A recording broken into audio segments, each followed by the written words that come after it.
ಓಂ ಸಾಯಿ ರಾಮ್. ಇದು ನಿಮಗಾಗಿ ಅದೃಷ್ಟಭರಿತ ದಿನವಾಗಿದೆ. ನೀವು ಈ ವಿಡಿಯೋವನ್ನು ಪಡೆದಿದ್ದೀರಿ. ಸಾಯಿ ಬಾಬಾ ನಿಮ್ಮ ಕೆಲಸ ಮತ್ತು ನಿಮ್ಮ ಸಂಕಷ್ಟಗಳಿಗೆ ಬೆಂಬಲ ನೀಡಲು ಬಯಸುತ್ತಾರೆ. ಈ ಸಾಯಿ ಸಚ್ಚರಿತ್ರೆ ಸಂಪೂರ್ಣ ವಿಡಿಯೋವನ್ನು ವೀಕ್ಷಿಸಿ ಮತ್ತು ಸಾಯಿ ಬಾಬಾ ಭಕ್ತರ ಜೊತೆಗೆ ಹಂಚಿಕೊಳ್ಳಿ. ಇದು ಹಿಂದಿನ ಕಥೆಯ ಮುಂದುವರಿಕೆಯಾಗಿದೆ. ದಯವಿಟ್ಟು ಹಿಂದಿನ ಕಥೆಯನ್ನು ಗಮನಿಸಿ. ಡಿಸ್ಕ್ರಿಪ್ಷನ್ ಬಾಕ್ಸ್ ಅಲ್ಲಿ ಲಿಂಕ್ ಇದೆ. ನಾನು ಶಿರ್ಡಿಗೆ ಬಂದ ದಿನವೇ ಗುರುವಿನ ಅಗತ್ಯದ ಬಗ್ಗೆ ನನಗೂ ಬಾಳಾಸಾಹೇಬ ಭಾಟಿಯವರಿಗೂ ದೊಡ್ಡ ಚರ್ಚೆ ನಡೆಯಿತು.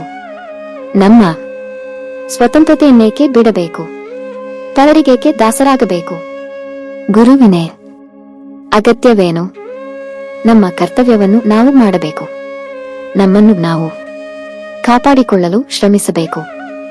ಸುಮ್ಮನೆ ಜಾಡ್ಯತನದಿಂದ ಕುಳಿತು ನಿದ್ರೆ ಮಾಡುವುದರಿಂದೇನು ಪ್ರಯೋಜನ ಎಂದು ನನ್ನ ವಾದ.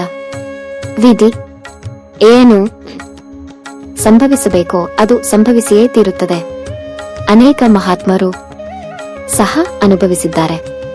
ನಾವೊಂದು ಬಗೆದರೆ ದೈವವೊಂದು ಬಗೆಯುತ್ತದೆ. ನಿನ್ನ ಬುದ್ಧಿವಂತಿಕೆಯನ್ನು ಬದಿಗೆ ತಳ್ಳು, ನಿನ್ನ ಅಹಂಕಾರ ನಿನಗೆ ಸಹಾಯವಾಗಲಾರದು ಎಂದು ಭಾಟಿಯವರ ವಾದ. ಈ ರೀತಿ ಚರ್ಚೆ 1 ಗಂಟೆ ಕಾಲ ನಡೆಯಿತು. ಆದರೂ ಯಾವುದೊಂದು ನಿಲುವಿಗೂ ಬರಲಾಗಲಿಲ್ಲ. ಇದರಿಂದ ನನ್ನ ಮನಸ್ಸಿಗೆ ನೆಮ್ಮದಿ ಇರಲಿಲ್ಲ. ಅನಂತರ ನಾವು ಇತರರೊಡನೆ ಮಸೀದಿಗೆ ಹೊರಟೆವು. ಆಗ ಬಾಬಾರವರು ಕಾಕಾ ಸಾಹೇಬರನ್ನು ಕುರಿತು ಸಾರೆವಾಡದಲ್ಲಿ ಏನು ನಡೆಯಿತು, ಚರ್ಚೆಯ ವಿಷಯವೇನು, ನನ್ನ ಕಡೆಗೆ ನೋಡಿ ಈ ಹೇಮಾಡಪಂತ ಏನು ಹೇಳುತ್ತಾನೆ ಎಂದು ಕೇಳಿದರು. ಈ ಮಾತುಗಳನ್ನು ಕೇಳಿ ನನಗೆ ವಿಸ್ಮಯವಾಯಿತು. ನಾವು ವಾದ ಮಾಡುತ್ತಿದ್ದ ಸಾಠವಾಡ ಮಸೀದಿಯಿಂದ ದೂರದಲ್ಲಿತ್ತು. ಅವರು ಸರ್ವಜ್ಞರಲ್ಲದಿದ್ದ ಪಕ್ಷದಲ್ಲಿ ಈ ವಿಚಾರವನ್ನು ಹೇಗೆ ತಿಳಿಯಲು ಸಾಧ್ಯ? ಭವಿಷ್ಯವಾದಿ ಬಿರುದು ಶ್ರೀ ಸಾಯಿಬಾಬಾರವರು ನನ್ನನ್ನು ಹೇಮಾಡಪಂತ ಎಂದು ಸಂಬೋಧಿಸಿದುದೇಕೆ ಎಂಬ ಯೋಚನೆ ನನ್ನಲ್ಲಿ ಮೂಡಿತು.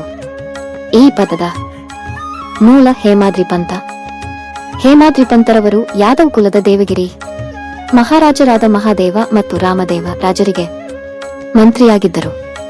ವಿದ್ಯಾವಂತರು, ಸದ್ಗುಣ ಸಂಪನ್ನರೂ ಆಗಿ ಚತುರ್ವಗ್ರ, ಚಿಂತಾಮಣಿ, ರಾಜ್ಯ ಪ್ರಶಸ್ತಿ ಮುಂತಾದ ಗ್ರಂಥಗಳ ಕರ್ತೃಗಳಾಗಿದ್ದರು.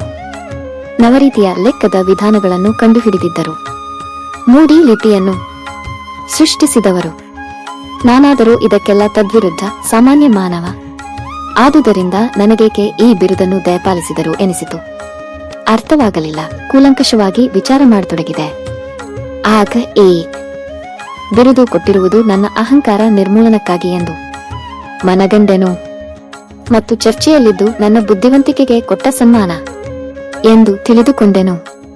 ಮುಂದಿನ ಕಥೆಯನ್ನು ಪರೀಕ್ಷಿಸಿದರೆ ಬಾಬಾರವರು ಹೇಮಾಡಪಂತ ಎಂದು ಕರೆದುದು ನಿಜವಾಗಿಯೂ ಮಹತ್ವವಾದದ್ದು ಮತ್ತು ಭವಿಷ್ಯವಾದಿಯಾದದ್ದು ಎಂದು ಕಂಡುಬರುತ್ತದೆ.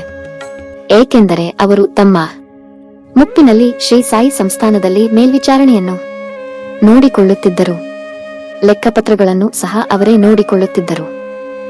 ಆಧ್ಯಾತ್ಮಿಕ ವಿಷಯಗಳಾದ ಜ್ಞಾನ, ಭಕ್ತಿ, ವೀತರಾಗ, ಸ್ವಸಮರ್ಪಣೆ, ಆತ್ಮಜ್ಞಾನ ಮುಂತಾದವುಗಳನ್ನು ನಿರೂಪಿಸಿರುವ ಶ್ರೀ ಸಾಯಿ ಸಚ್ಚರಿತೆಯ ಲೇಖಕರೆಂದು ಪ್ರಸಿದ್ಧಿ ಪಡೆದರು. ಗುರುವಿನ ಅವಶ್ಯಕತೆ ಹೇಮಾಡಪಂತರು ಈ ವಿಚಾರವಾಗಿ ಯಾವುದೊಂದು ಟಿಪ್ಪಣಿಯನ್ನು ಸಹ ಇಟ್ಟಿರುವುದಿಲ್ಲ.